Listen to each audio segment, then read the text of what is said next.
Hello and welcome everyone to Hidden Existence. And tonight I've got a great guest on, and it's Robyn from Bigfoot Whisperers Hub. Welcome, Robyn. Hello. Good to have you here tonight. I know this is like the first time you've done an interview like this, so we're just going to do it really gently and easily and at your pace. So we'll just go like that. You've had a couple of encounters with Sasquatch, and things have developed from there, and we'll get into that as we go along.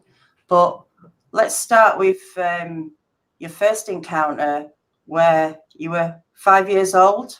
Yes, yeah. And can I say something? I want to dedicate my talking about this to Mike Woolley. I don't know if you know who Mike Woolley was, but he had a fabulous Bigfoot encounter, and I was able to interview him before his death. Oh, wow. And it was almost like a year ago from today. Right, So, okay. yeah. Well, and maybe he was the first person I told about my encounter besides my mom and I talking about it. So I kind of wanted to get his take on it. And he messaged me back on Facebook the next day. And he said, I couldn't even sleep at all because I was so upset about your encounter and you were just a child. And so I kind of felt bad about that, but I don't want to upset anybody about that. So. Well, that's nice that you brought him up and mentioned him, so that's good timing. Yeah. Meant to be. So I want to attribute that to him, So. Yeah, that's lovely. Yeah. So take me through that day then. What you remember before it happened, what you were doing, where you were at. Mm-hmm. I'll just put this was you then at 5 years old. Yeah. And so it gives you my height and my weight. So I was raised in California, and we would take boating trips every summer, and just either a weekend or a week. And this one just happened to be at Mount Shasta, Shasta Lake. And so there was two other families in my family, and there's kids all our age. And so it was really fun for all of us to have these boating trips. And so let me give you a little bit more backstory too, is I'm not a swimmer. I was always fearful of water. I was the only one in the family like that. So we had, in the 1960s, we had these vests that you put on that had kind of a nylon tie that went through metal. And my dad would do a sailor knot because he used to be a sailor. So he would have that vest on me in case I fell in the water because I don't swim. And so he would have to put it on me and take it off me. There's no way I could get this vest off. So that's going to be a point of view for after. You'll know why I said that. So we were boating on Shasta Lake. It was lunchtime. And so we pull to this cove, and it was kind of rocky. It wasn't really sandy at all. And it was forest behind it. So we just all pull up to have lunch. And so my mom told me just to go up into the tree line and don't go very far out and go to the bathroom, come right back. And I said, okay. And so I remember going up there, and it wasn't very far. And I remember turning and looking at everybody and then turning and going into the forest. And the next thing I remember is being hoisted up really high. Something grabbed me and was taking off running. And the speed that I was traveling was amazing. It was like a Disneyland ride. I mean, we were just going through that forest so fast. And I remember twigs breaking, and I remember being really high up. And then, let me put these down.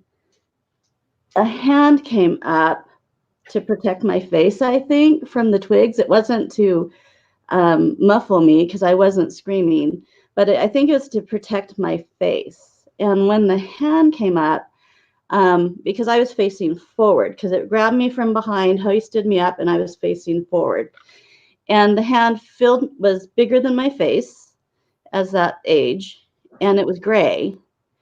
And I remember red hair coming off the arm, and the hair was kind of a nappy hair. It wasn't silky, but it was nappy, but it was long. It was like, really kind of long. And then I remember, like, I think my feet were hoisted up, so I was cradled into this thing. And I remember seeing like a little bit of the chest area.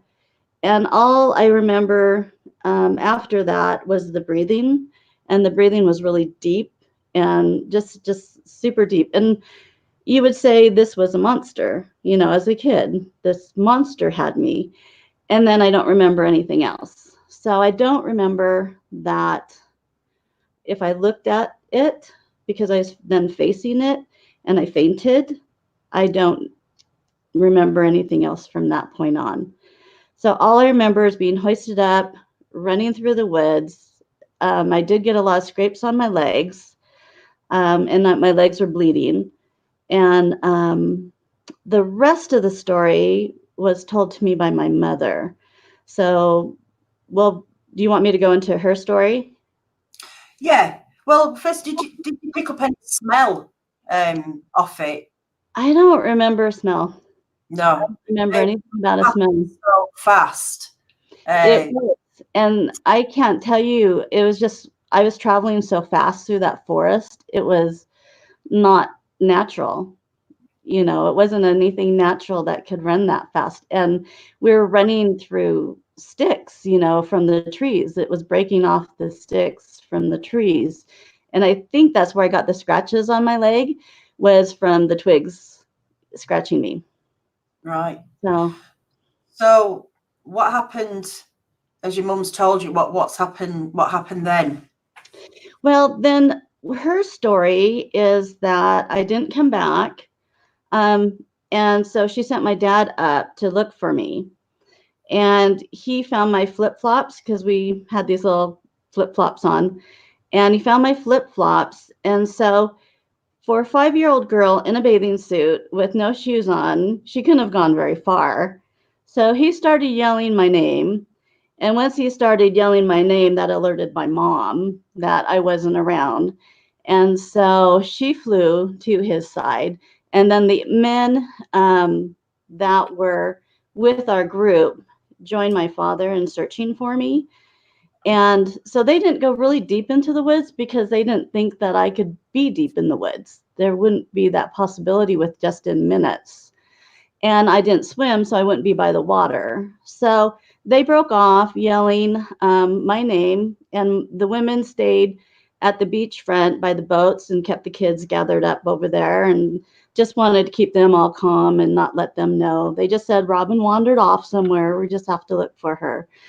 And so my mom said I was missing for an hour. They searched for me for an hour. And am I moving? Oh, okay. And so, am I freezing up? Your audio's coming through fine, but just now and again you seem to freeze up, but it comes round again. It might be the storm that's outside. Okay. And so one of the men that was with our group was looking on a cove area to make sure I didn't fall into the water.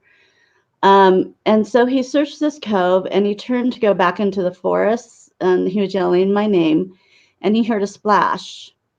And so he turned around and went back to the cove area he just was at, and I was floating face down in the water, and my life jacket was off of me, floating next to me. Wow. So he went in and grabbed me, and my mom said that God was on our side that day, because this man was an ambulance driver.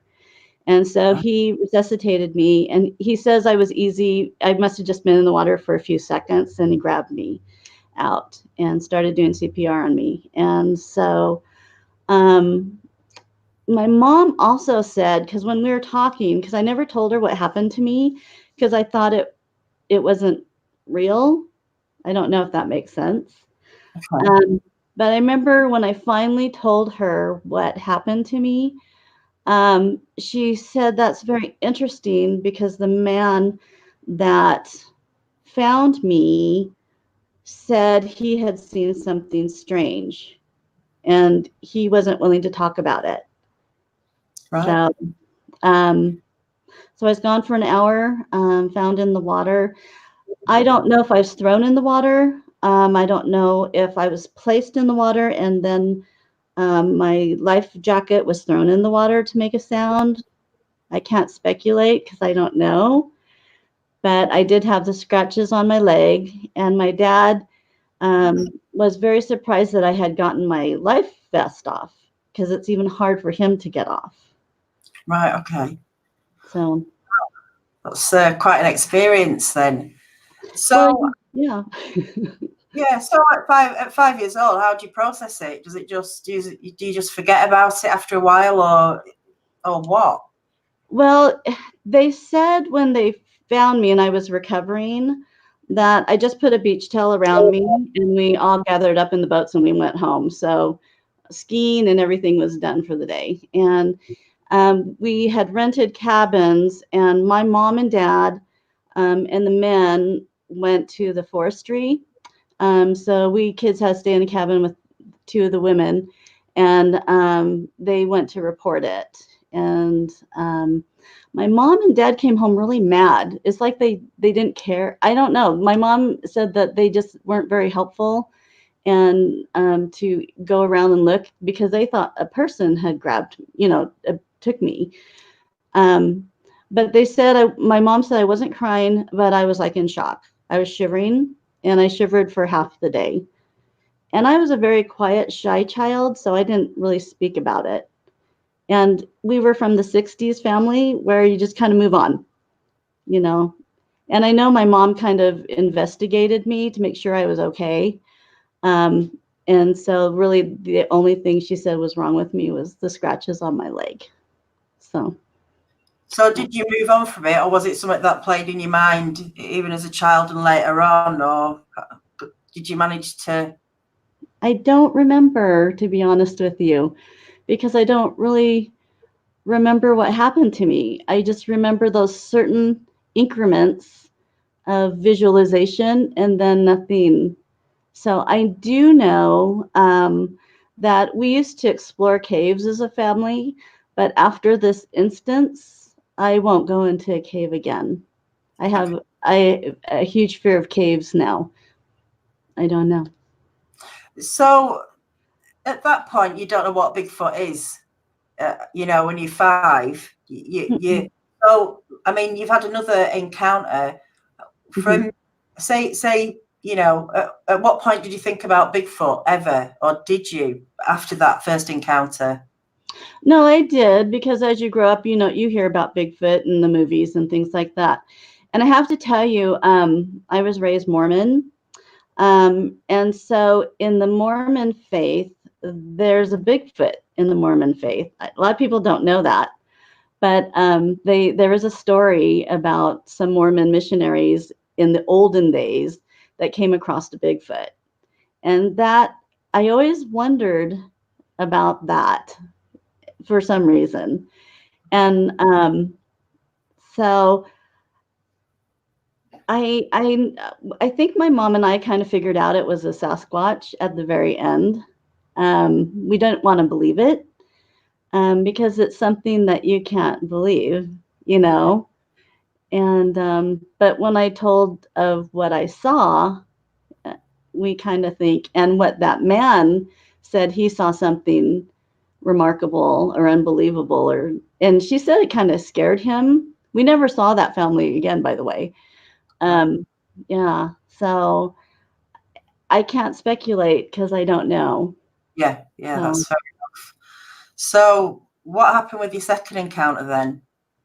Well, my second encounter was here at my home, and I have a couch over here and a window. The window is about 5'5". If I stand from the ground to the window, it comes right to the top of my head.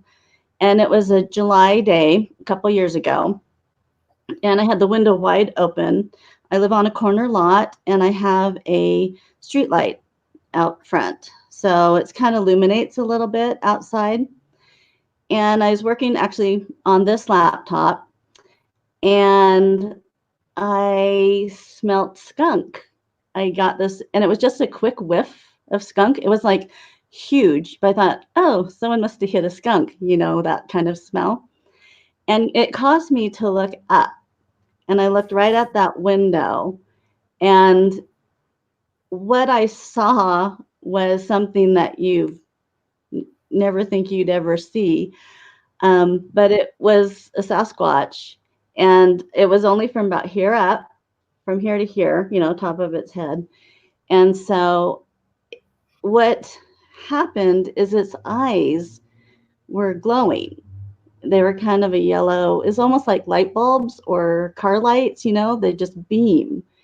And it froze me. I became paralyzed. And what was bothered me more about that is I couldn't think. I had no thought. I couldn't move, and I had no thought. And what was interesting about your show the other day, one of the gentlemen that was on there, and he mentioned how dogs don't sometimes respond when Sasquatch are around. My dog, my Yorkie, was laying in her bed, and she just kept sleeping through this whole instance. And didn't react. Yeah. So as our eyes were locked and it froze me, it was almost like sleep paralysis, but awake paralysis, I call it.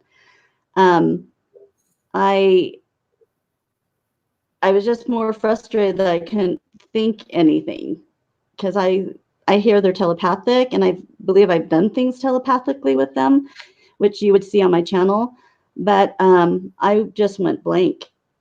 And so after a while, and I thought it was just seconds, it kind of lowered itself down.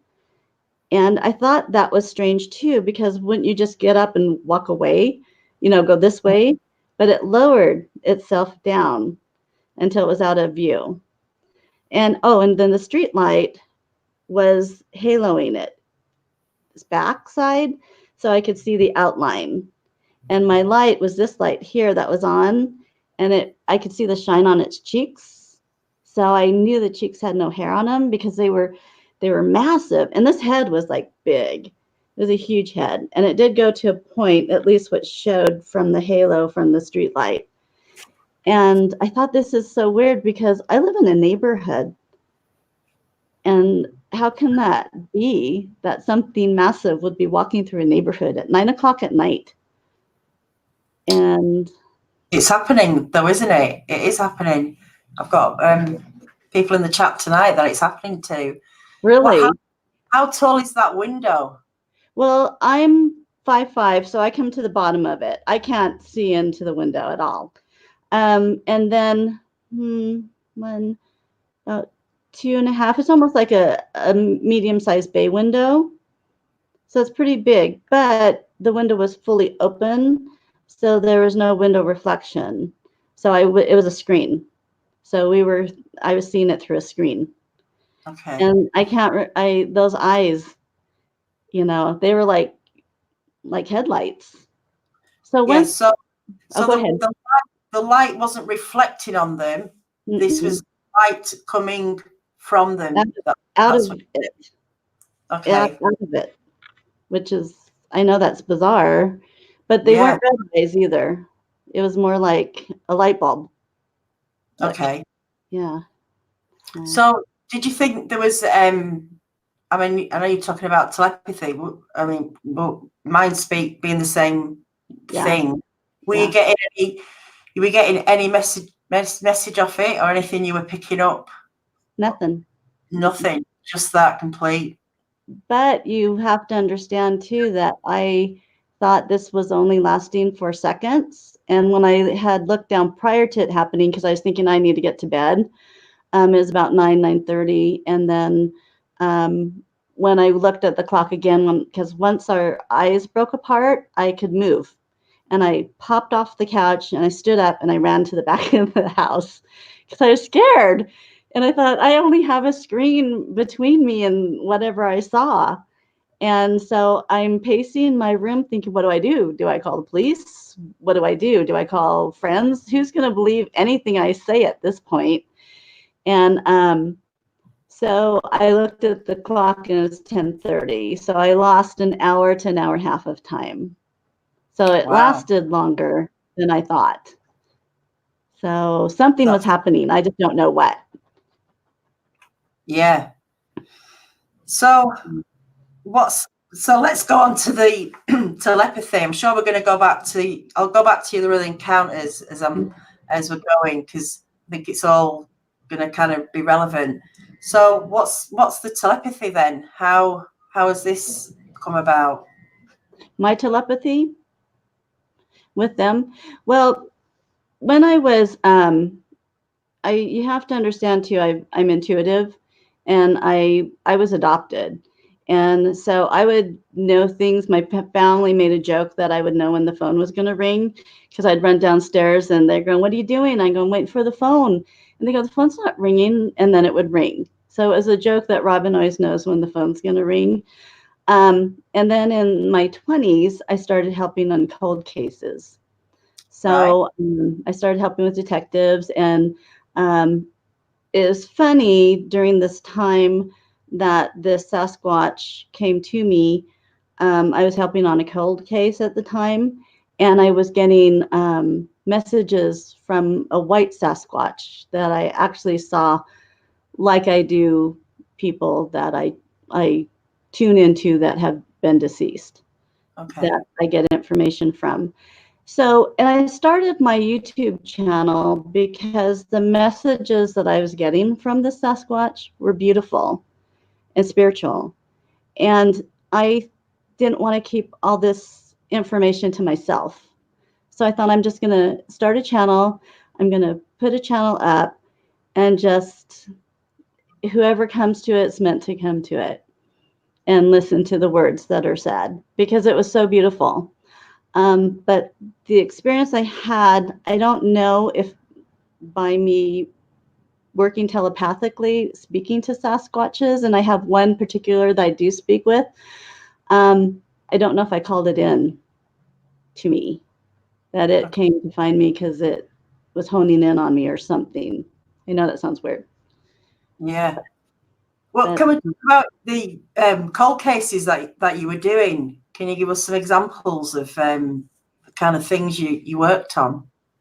Well, the one that I've done one in Spokane that was a cold case of a missing woman, and it ended up being Aryan Nation. It was a little complicated, and it was several women missing, several. It wasn't a very good deal, and that was a while ago. The one I was working on currently was for a family, and they had a family member that was murdered in his apartment.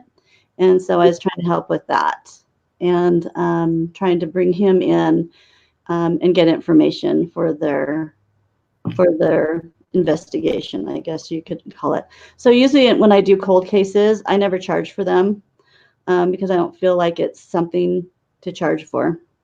I feel it's helping society if I can, whatever I have to help society, and to give information. And I just give the information that they ask me. So if they ask me questions, I try to answer those questions, and then I'm done with it. Yeah. Okay.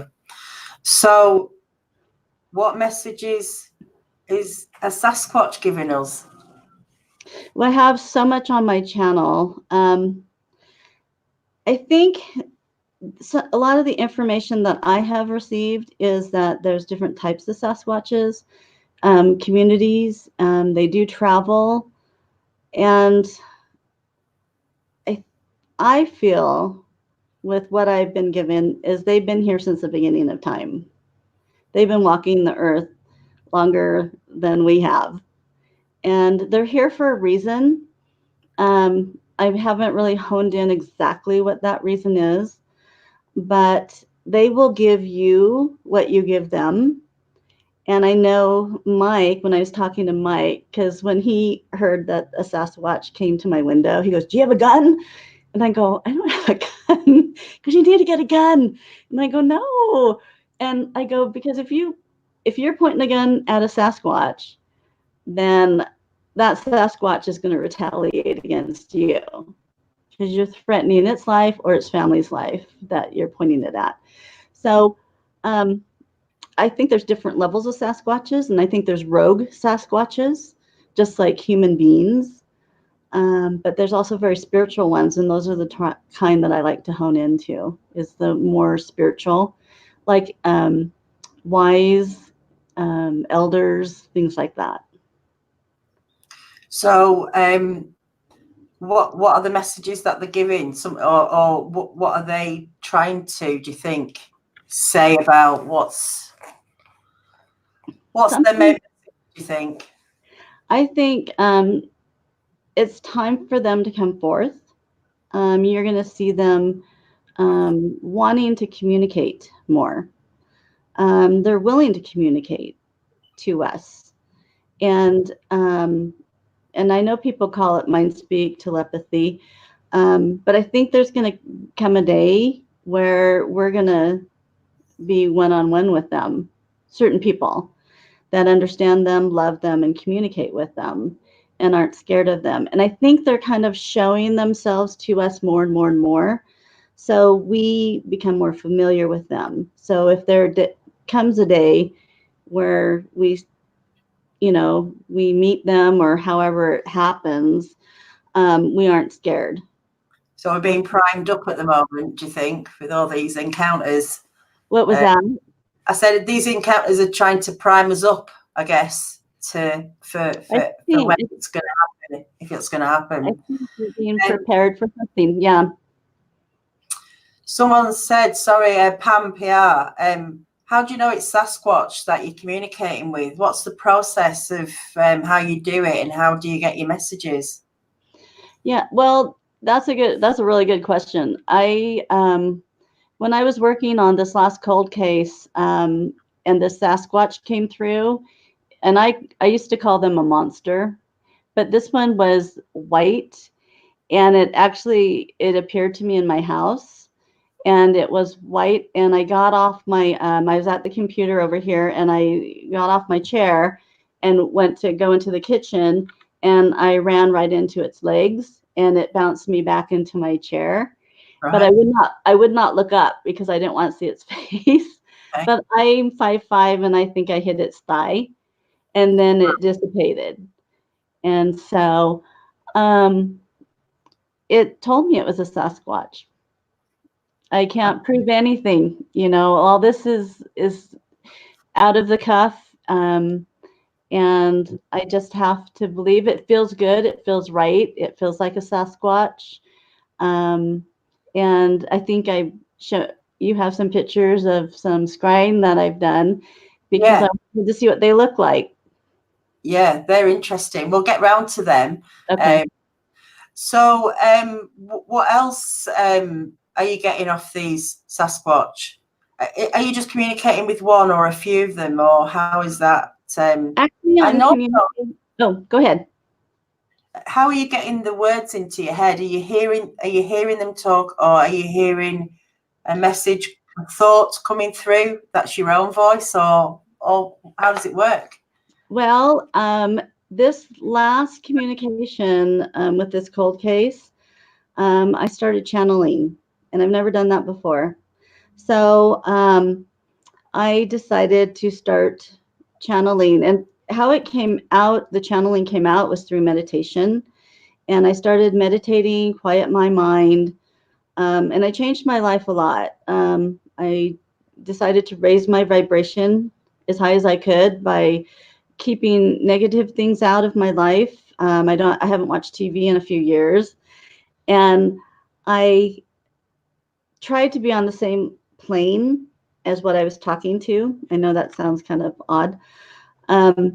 But then I started channeling and tape recording my channeling. And I have a few friends, I let them hear it when I first started doing it. And they said, that is amazing, because it doesn't even sound like how you talk. That is amazing. And so those are the things that you're going to start seeing on my channel and hearing my channel is channeling sessions. And then that kind of expanded and grew and grew and grew. Okay. So. How do you feel about Sasquatch being healers? Some people say They are healers. Mm-hmm. They are? Okay. Mm-hmm. Yep, certain ones, not all. But I believe in ancient times. I think the Mayans and some of the Indian groups understood this of certain Sasquatches, and they would go into the forest for healings, and they can heal you. And I've asked for healings many times from them, and I feel better than I ever have. But I do believe, and you can ask. You don't have to go to the forest. I'm not a camper. I'm not a hiker. They come to me, and I think you can still ask for healings. But I think going to the forest, I've been given information to go to the forest because their vibration, those vibrations that can hit you, can also heal you. And you can, when you have a healing, you feel your body vibrate. It's a weird feeling, but your whole body vibrates, and those are healings, and they're kind of scanning you. So. Okay, well, that's interesting. I'm just going to pick out a couple of questions at the moment. Well, Carl's asking, can you channel from inside your house then? Obviously, you can do it. From... I channel from inside my home. Yep. My home is my sanctuary. So. Now, Marianne, Matrix 7 Adventures, how is that a good thing, apparitions appearing in the home? You're not having a problem with these being demonic or bad spirits or anything? You don't look at it like that? Whenever you channel, you have to bring in the white light. You have to clean your home. You have to sage your home. And afterwards, you have to close that portal, and you have to clean your home and sage your home. There's prayers that you say.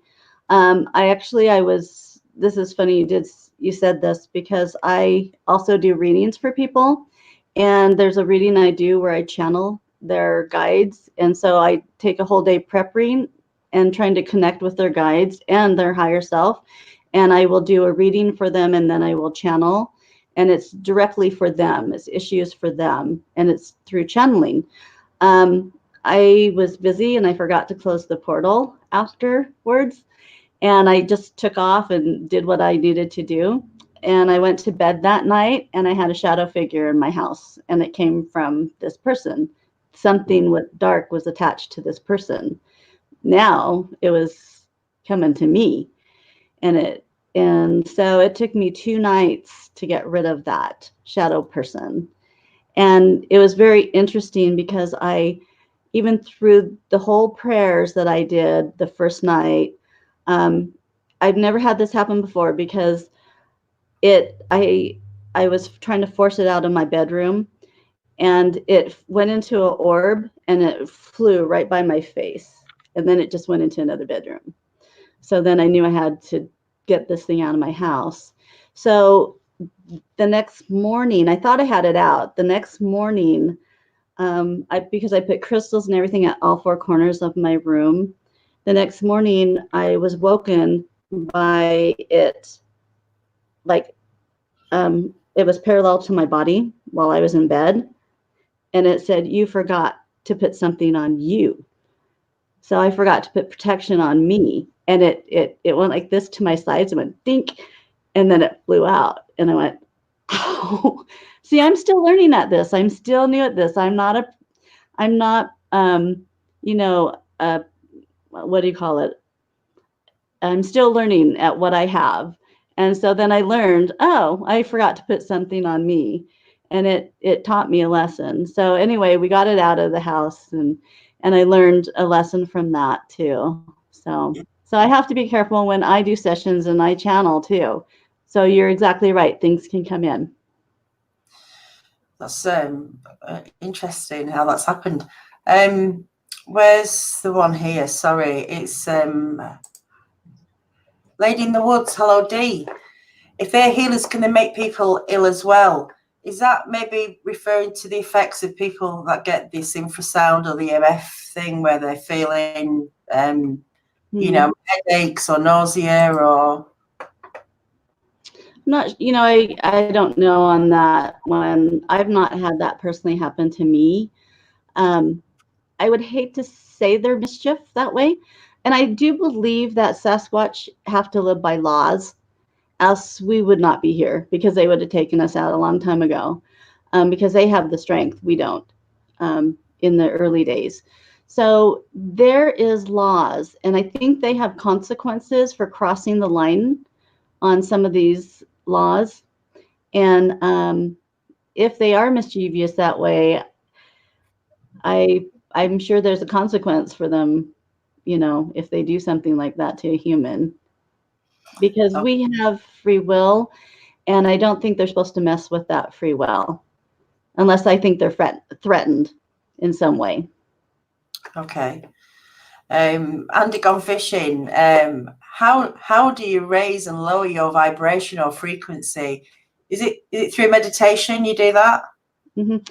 Through meditation, I changed my lifestyle. I actually got out of the religion I was in because that was very controlling. And so I had to free myself up to a more spiritual place instead of a man-made spiritual place, if that makes sense. It's not for everybody. Meditation, I live a quiet life. I don't drink, I don't smoke, I don't do drugs. I'm very boring. But I'm happier than I ever have been with these experiences and these channeling sessions. It's fulfilled a part of my life that I think was missing. And I think these experiences have happened to me for a reason. And maybe one day I'll know that. So, how long have you been painting for? Because I know you paint. Is that part of all this, do you think? It is kind of like a meditation for me, painting. And I work in the medical field. I have a full-time job. And it is quite the different parallel to work in the medical field and then come home and do channeling and you know, I don't talk about this, and I kind of talked to you a little bit about this, that I don't advertise what I do because people will think you're crazy in the real world. Does that make sense? Yeah. And so, whereas you know, we know it's just crazy things happening to people. Yeah. Rather than that. Let me just see if there's any more. I just want to go back to when you were abducted, when you were being carried off by it running. Did it feel like it was a smooth motion, or were you kind of going up and down, or did it feel like you were gliding? It was smooth. It just straight. That's why I thought it was a ride. You know, those rides just go straight. And the speed that we were traveling was amazing. And then the hand came up in front of my face, so then I couldn't see anymore. And then I was turned in and cradled, you know, with both hands, I think trying to protect my body because we were going through trees. So. Right, okay. Yeah, it's smooth. Let's talk about the water scrying. Now, I've never heard of this before. So it's spelled Scrying, scrying. Yeah. It's been happening.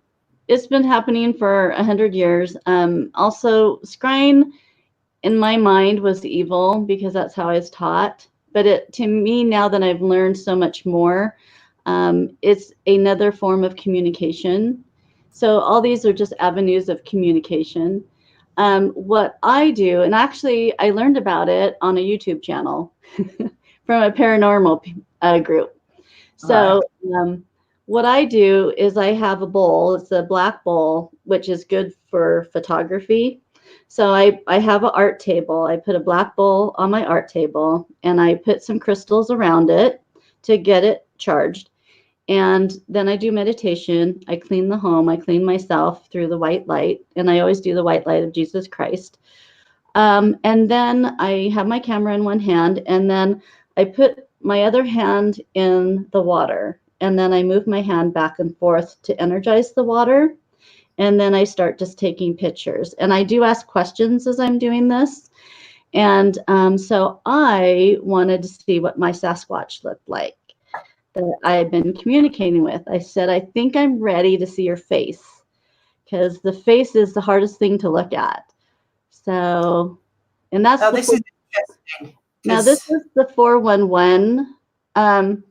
So in the white part of this one, because I went through Dave Pilates' books and I wrote all over them, the people that came to me and information, and then I sent it back to him because I felt it was good to know what color were the Sasquatches in certain areas and who took certain people, if they were Sasquatches or other things. But this was a little boy that was taken by a Sasquatch. So he's in the white. I don't know if you guys can see that. And then if you look past the boy into the water, it's almost the whole background is a Sasquatch face. So I knew then, actually it's even farther down. Right. Yeah. You see his two eyes, his nostrils, and his mouth. Yeah, it's not going to blow up as well as I thought. I don't know if people do that very well. Maybe they can.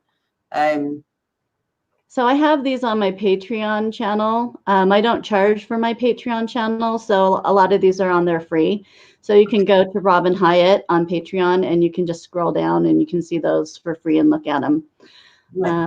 They're definitely interesting to look at. I've got another one here. I don't know if people can see this.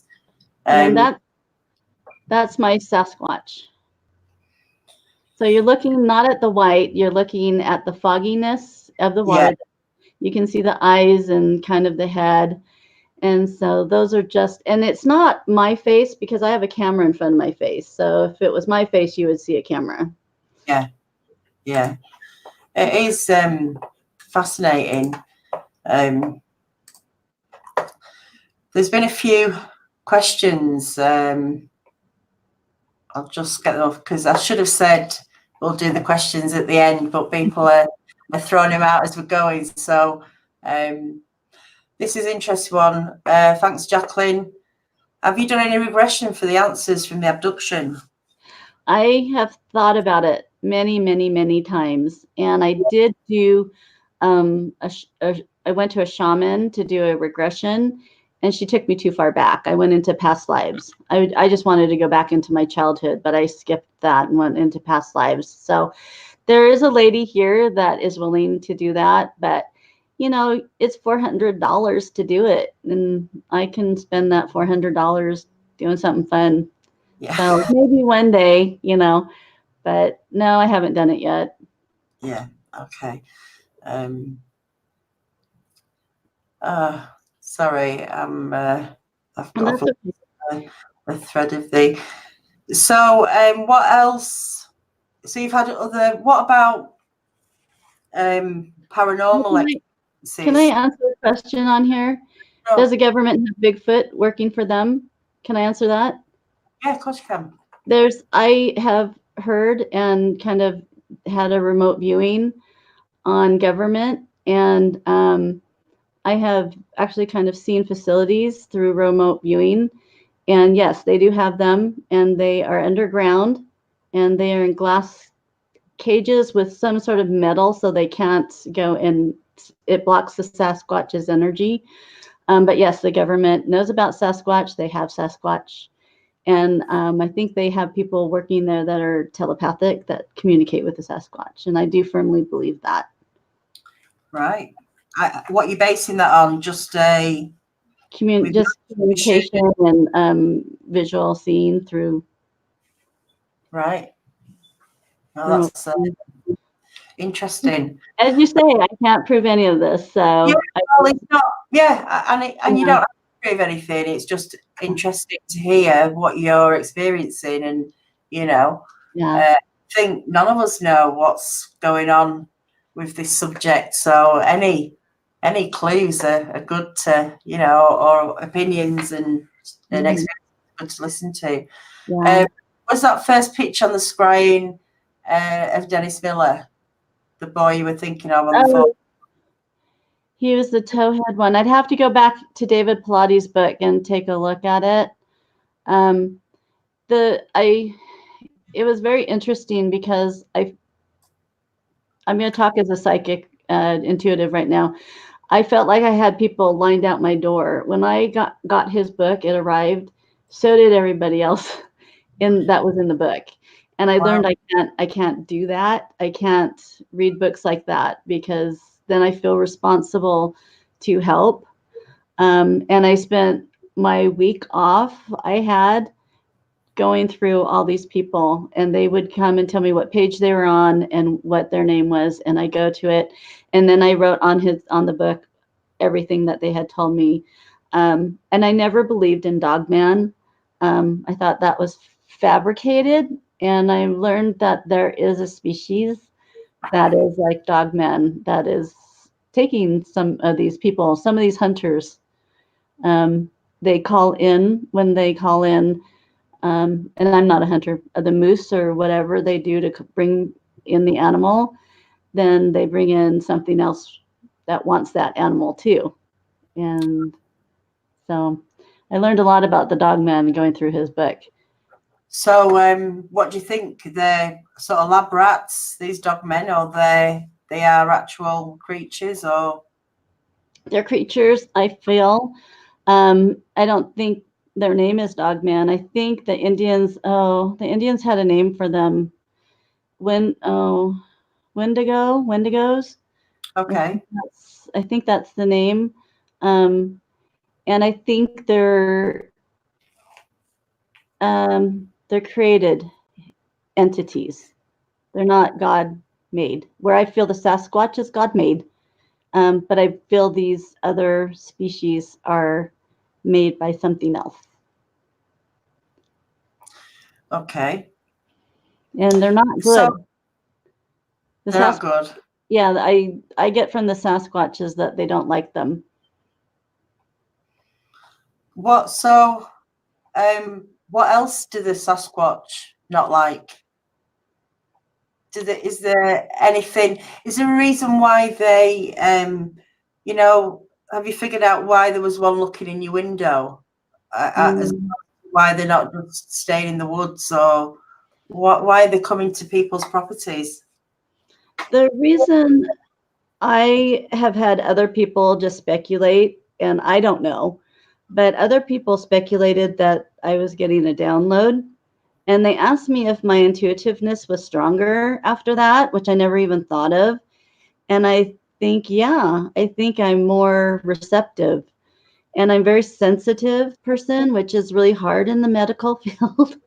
So I feel like I'm living two parallel worlds, if that makes sense.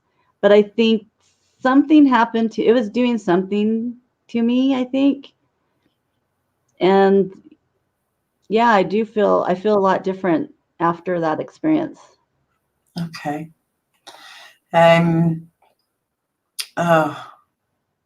Do they, Pam, did they believe in a higher power, a God, or did they have,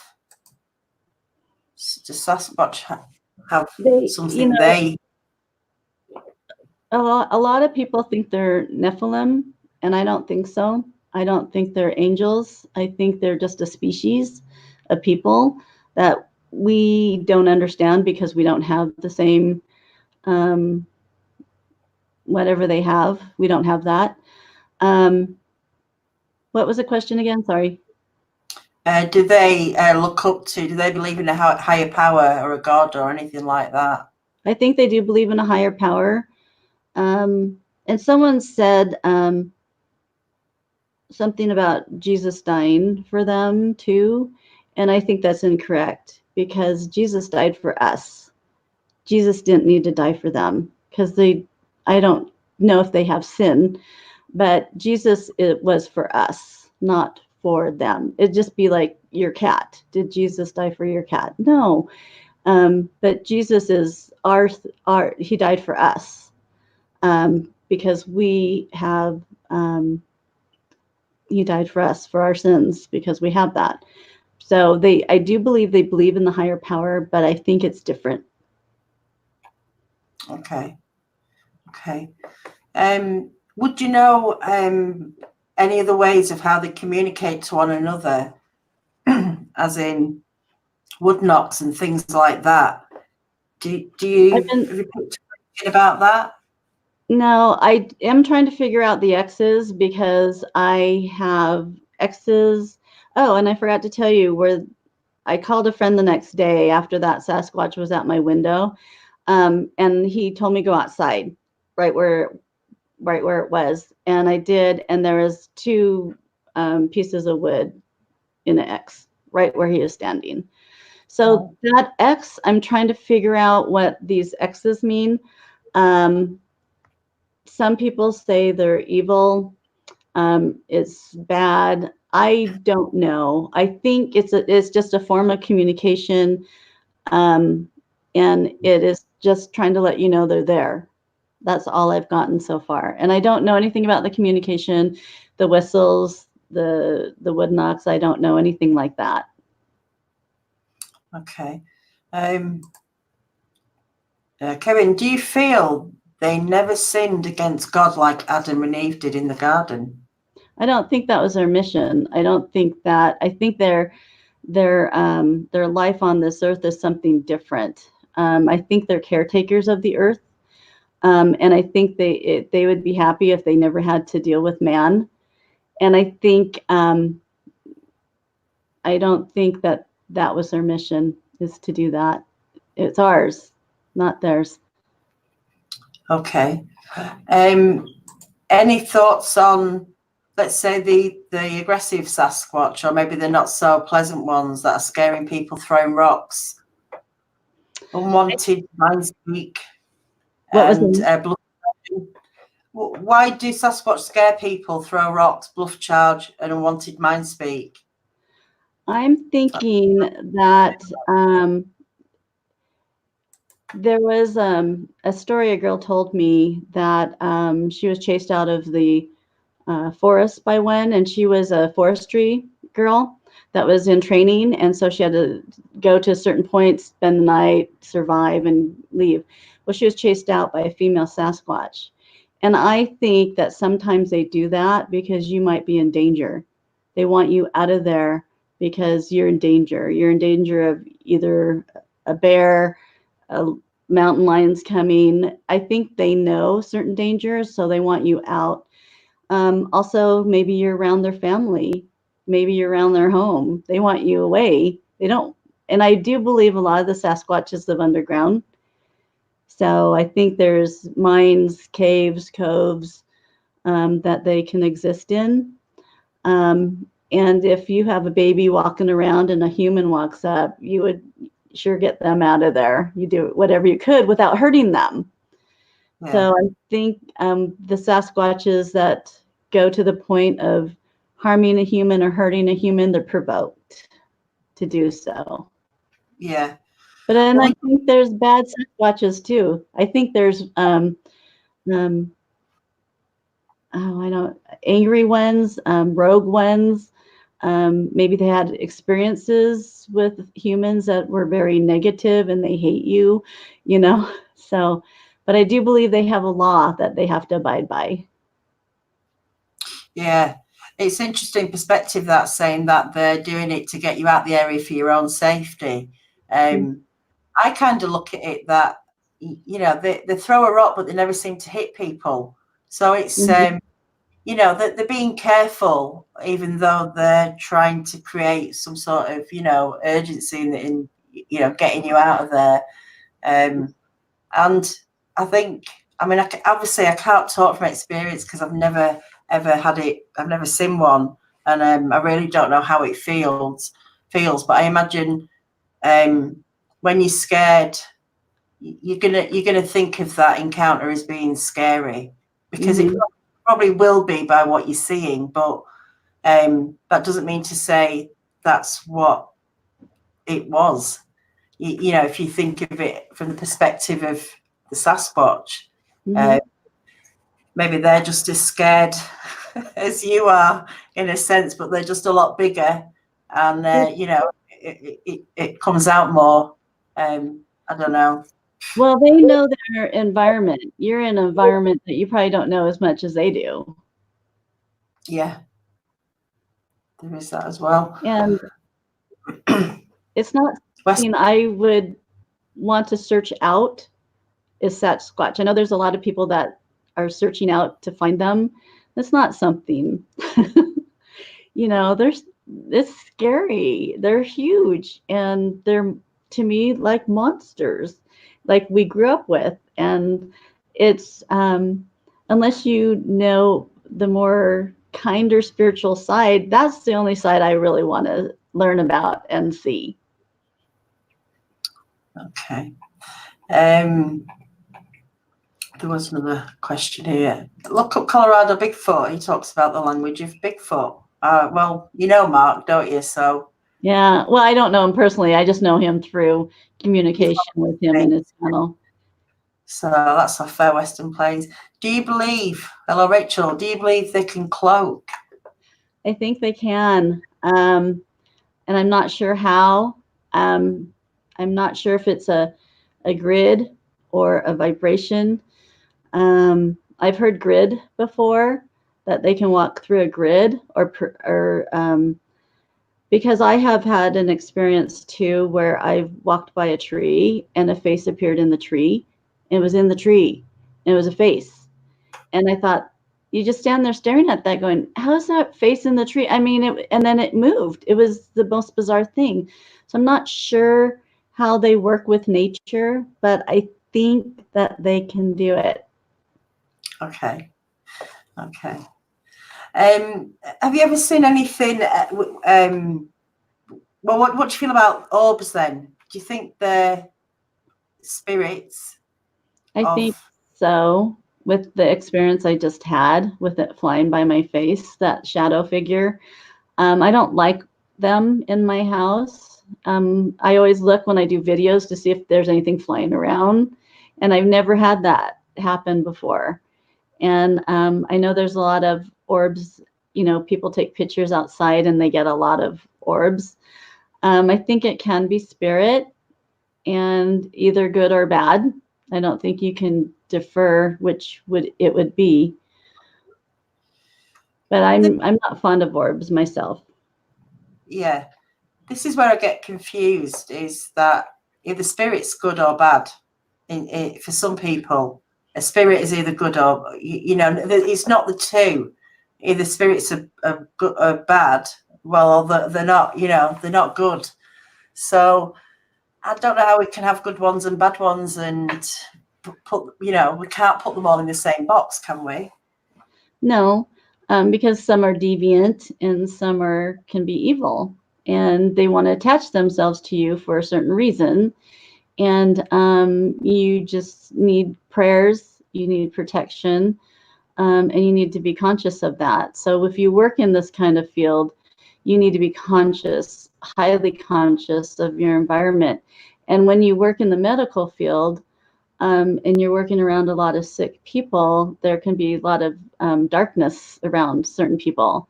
And so you have to be constantly not trying to protect yourself. And I know it was, I had a situation where some patients walked in and I started coughing violently for no reason. I had to leave. And then I walked away and I was fine. And then when I went back to help them, I started coughing violently again. So I had to have someone else help them because something was attached to them that I could not be around, even though they look normal. And maybe they didn't know something was attached to them, but I just started having these coughing fits. So people need to protect themselves, and meditation and prayer, you know, pray to God and believe. I firmly believe in Jesus Christ, and I have him bless my home several times a day, archangels, things like that. And so you constantly need to absorb yourself in the good part of the spiritual world instead of the negative part. Yeah. So what else do you do with your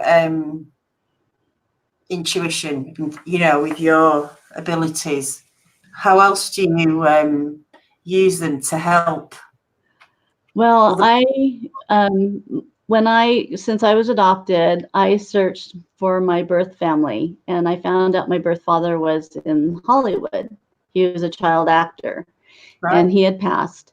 So I wanted to channel him and bring him forth and kind of meet him. And he was very close to Natalie Wood. They were in a TV show together. So him and her came through.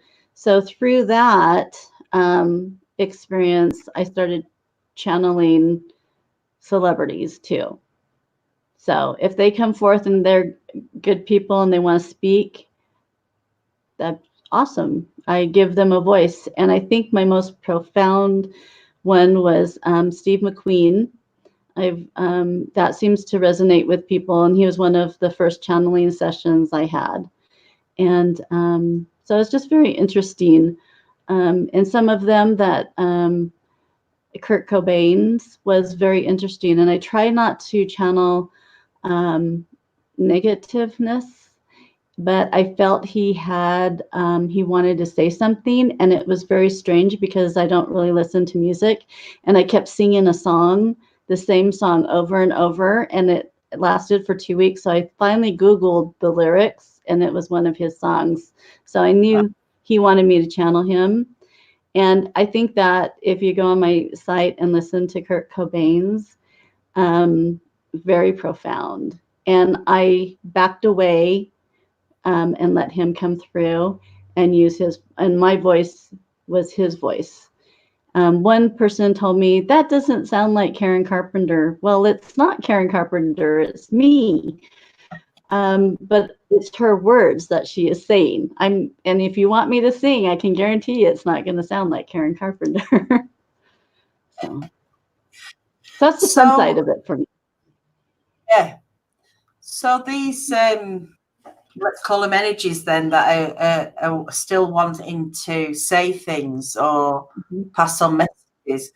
For those that can't find someone to channel it through, what happens to those, do you think? Are they the ones that are going to cause trouble? And it depends. I don't know. It depends how their life was, and I think people that either are addicts, they will search out addicts. Kurt Cobain talked about that. One of his, I channeled him twice. The first one I didn't post because he talked about, because he was such in heavy drug use, that he would search out people in drug use. So when they were comatose, he could go in and feel it. And so on the second channeling session I posted. So I thought that was very interesting, that they would probably just do that kind of situation over and over and over. But you're going to see a lot of intuitives and psychics coming forth with messages. They're coming forth strong now in the 2020. I think 2020, I've been told, is called the year of the divinity, and it's time for preparation of yourself, to prepare yourself for whatever is coming forward in the next several years. I think we have something that we're going to have to be strong for, and we need to know who we are, and we need to know how strong we are, and start working on ourselves and our own spiritualism. How do you feel about aliens then, UFOs? Do you think there's any for all this? I told you I had a lot to tell you. I actually do believe in aliens, little gray men. I was actually this summer, and I know that Colorado Bigfoot filmed a glowing white energy above a mountain.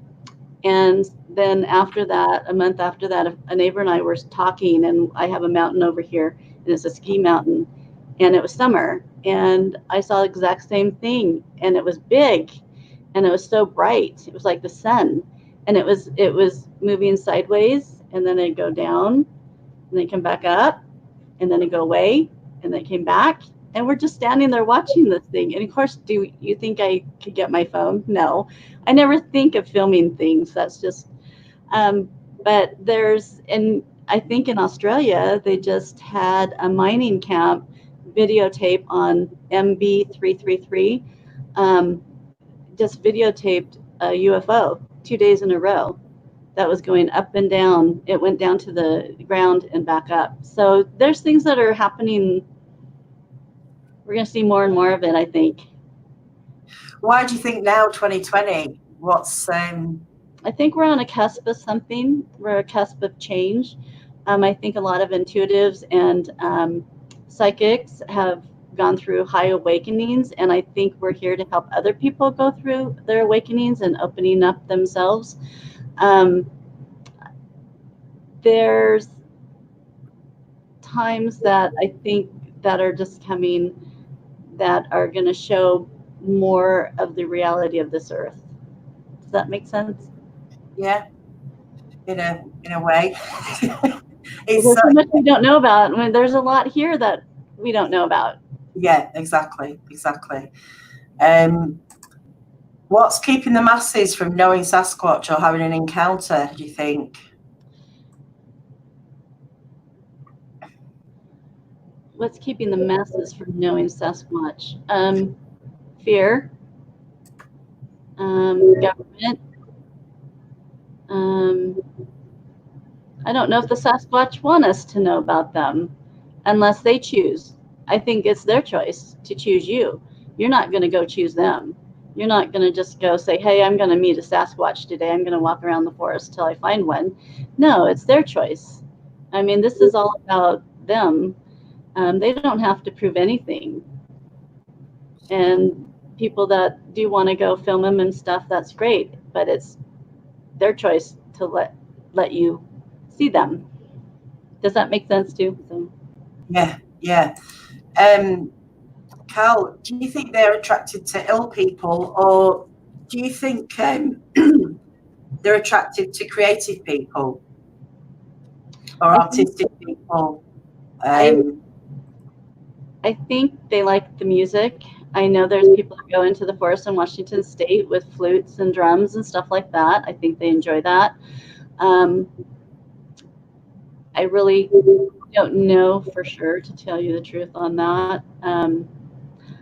I think by being a creative person, there's a solace to it when you're learning a instrument, when you're painting, and then it's kind of a meditation solace, where it would be more easy access to communicate with someone like that because you don't have all this clutter in your head.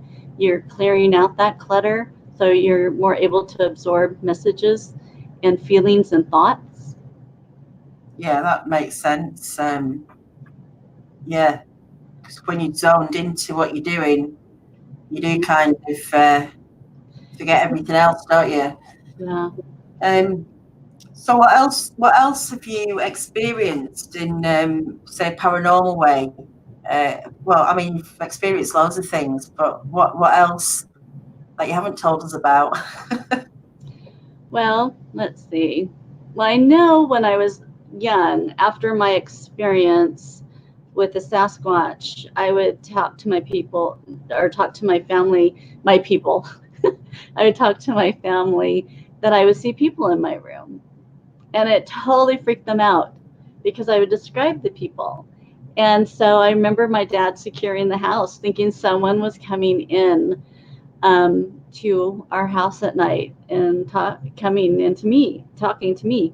It's very interesting that I just found out, because I was raised in Glendora, California, that there is a UFO channel, and he did a documentary on Glendora that they have a lot of UFO. It's almost like a Area 51 hidden in Glendora somewhere.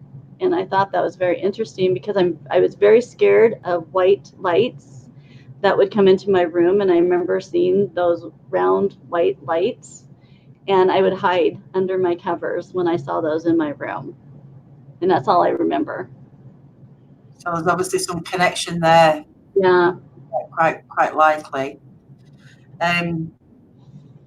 So what are you doing now then? What are you in the middle of doing now with your channel and your work? Well, I wrote a book.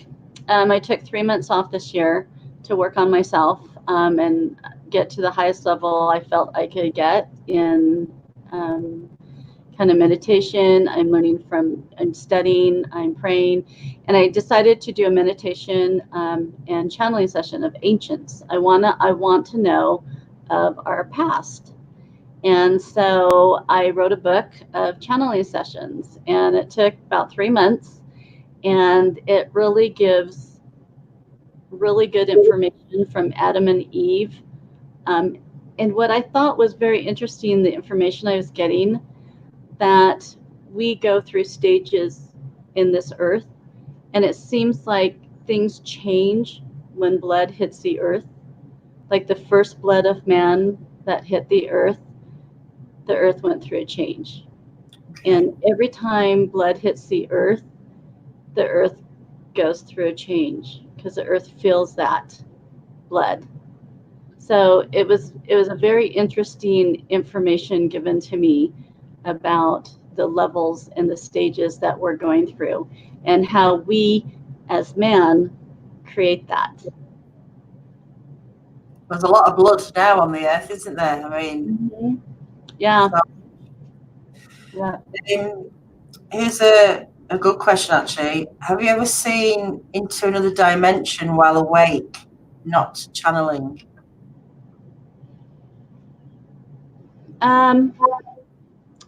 Mostly through channeling. I wanted to go to a Bigfoot portal, and I wanted to see through the Bigfoot portal. And so I describe it, what I saw, and how possibly Earth was in the beginning before actually really man was on Earth. So not really while I was awake, mostly through channeling.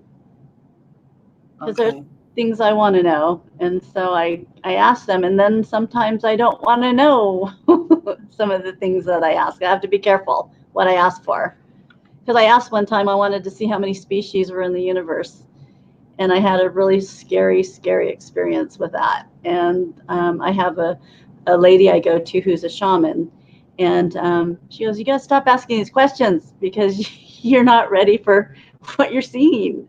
You can't handle it. We can't handle some of this information." And I said, "Okay, learn my lesson."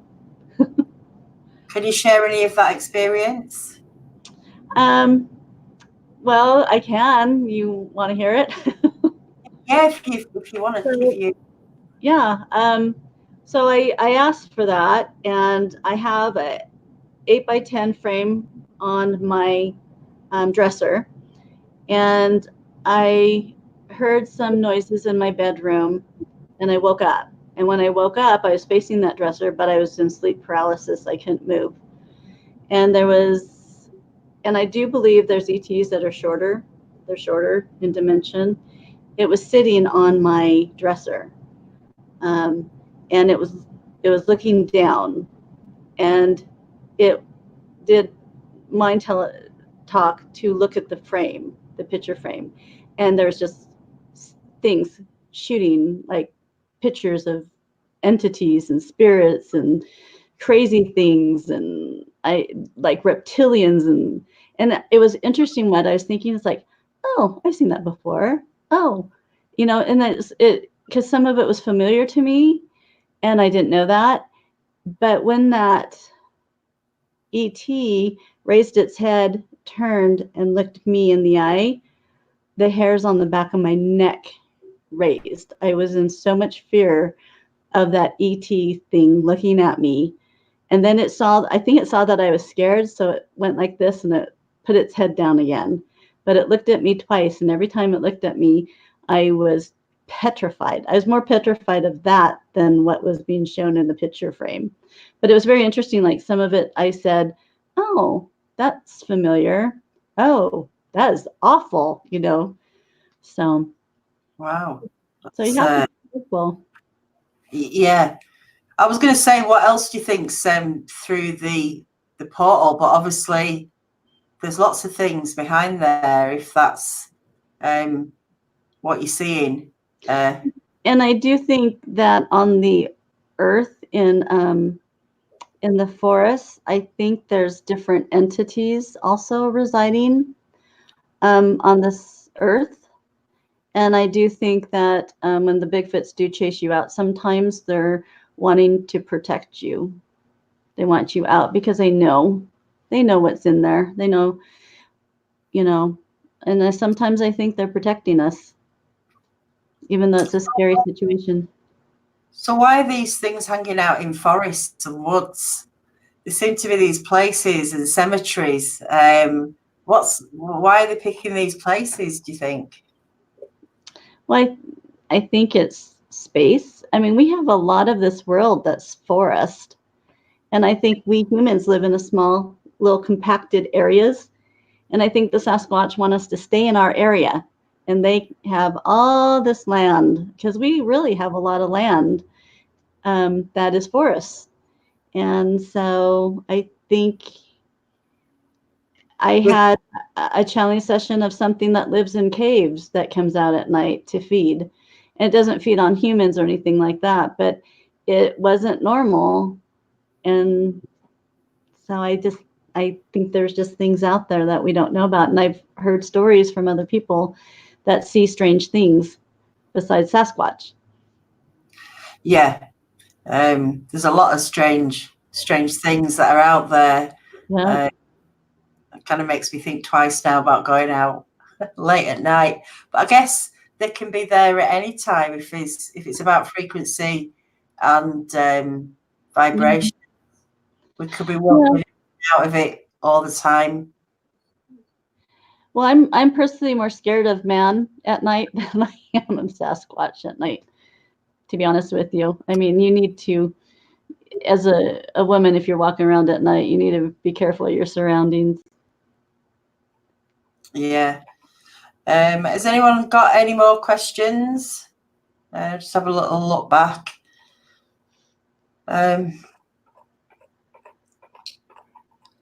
So when you want to, do you know anything about remote viewing then? Is that part of what you do? No, I don't like remote viewing. The only reason I remote viewed at that one time is because someone was remote viewing me.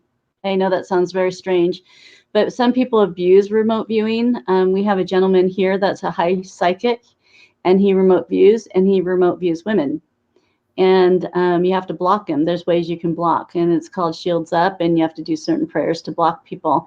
But I was home one night, and I felt someone looking through my eyes. So everything that I saw, someone else was looking at. So I switched it, and it was almost like a two-way mirror that I was looking at, where I could look at him. And I think it shocked him that I was able to see him, and I can describe him, and I know exactly where he came from. And it wasn't government. There's other people out there that have financial means to do things. And so he was working for one of these corporates. And I think they just found me with the Sasquatch, and they're involved with the Sasquatch. This is in Washington State. And I think he was quite scared, quite shocked that I could see him as he was looking at me. I know it sounds really weird, but no, I've never been trained as a remote viewer, but I try to shut people down because there's people that are remote viewing inappropriately, and you just need to shut them down. How does that work, the remote viewing? Is it a psychic ability? No, they say there's a guy that trains. It was on EXETI. They just went to Australia, and there's a gentleman that teaches remote viewing. Someone Swan, was it Iger? Yeah, I think his name is the original guy. So it sounds like you can train anybody to do this, which is scary, because I think psychics know the rules, and boundaries, where if you're just teaching anybody remote viewing, no one's, it does work, but then I don't know what avenue they're going through to get that. That's the interesting thing. This is why I don't really, and I don't know a lot about it. I'll have to get someone on who maybe does it and can explain it. It'd be interesting. Here's a question from Donna Williams. How are you channeling the dead when the Bible says the dead know not of the living? Yes, I've got that. I think I know, Donna. Yes, I've been hit hard with that a lot. And all I can tell you is this was given to me. I didn't go searching this. This has happened to me. And I have learned to use it for I feel good. If you had a child missing, wouldn't you want someone that could maybe find her and help her, or at least give you information about it? You know, I can't. I'm not a Bible thumper, and I do believe in the Bible, but I do believe that maybe God has given me this. I know she's not going to like that, but this is bestowed upon me, and I'm trying to do the best with it and do the most good with it, and help society with it. That's all I can say. Is they do talk to you. The dead can talk to you. I'm sorry, they can. Well, you know, the thing is, there's so much going on out there. Who are we to say that what's going on isn't how it should be? Maybe it's just not all what the Bible says. I mean, it's don't know. We really don't know. So I think it's good to keep an open mind with things. Because and you can keep an open mind and still be careful and spiritual. Yeah, and like you say, you're protecting yourself now, and this is working for you. It's not working against you, is it? In any way. And I'm really, and you know, people go, "You're doing this for money." I really don't make any money off of anything I do. In fact, I spend money on my YouTube channel. I do readings, and I don't do a lot of them because I have a full-time job. So I'm not doing it for money. And when I do cold cases, I do it free. So. Okay. Well, I'm just going to see if there's any more questions. I think we're almost at the end. My computer's going to die here in a minute. Okay. Well, we'll have to you'll have to come back on again anyway, and it'll be fine. But I've really enjoyed listening to your encounters tonight and stuff that you're doing, and I really like your artwork as well. Oh, thank you. So thank you. Nice to meet you. Yeah, and you. Thanks everyone who's watching tonight. I've put Robyn's link to the Bigfoot Whisperers Hub down in the description, with a few more links to channels that I'm enjoying at the moment. So take a look at them. It's Bigfoot ODYSSEY, it's Paranormal Portal, who are on in the next half hour. So go and check them out. Sawdust Beast, Blue Line Bigfoot. There's lots more, but I'll talk about them next time. But for now, good night, everyone, and I'll see you on Wednesday on Bigfoot ODYSSEY, and yeah, we'll take it from there. Good night, everyone. Thanks, Robyn. Bye.